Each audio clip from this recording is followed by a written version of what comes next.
la bonne journée. Coucou. Marie Aurélie.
De la création, pour pouvoir faire du dessin.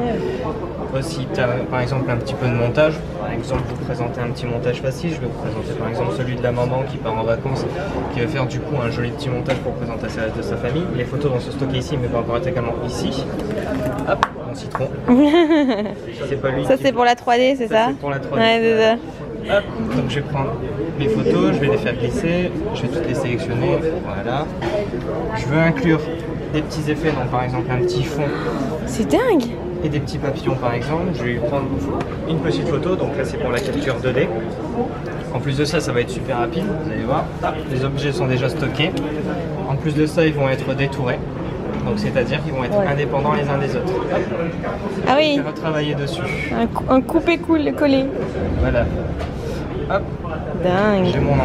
J'ai mon encadré, je l'entourne vers l'arrière, je prends mes photos, je mets mes deux papillons de chaque côté. C'est fou. On veut faire participer les enfants, il n'y a pas de souci. Donc que vous êtes dessinateur professionnel ou amateur, il n'y a pas de souci, ça n'empêche qu'on peut quand même faire de jolis petits soleils.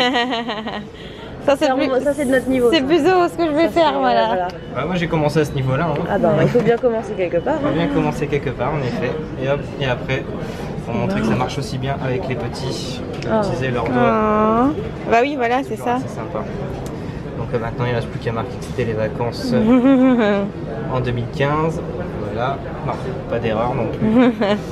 On va pas dépasser la date limite. Plus qu'à changer les couleurs, la police. Agrandir directement notre texte et voilà. Pour l'instant on a fait un petit montage photo. On peut demander de me faire un petit scan. Donc il va faire ce qu'on appelle un balayage par bande. Donc c'est grâce à ce balayage par bande qu'on crée un relief, comme vous voyez. Ah oui. Et ensuite il y a des capteurs qui sont juste en dessous.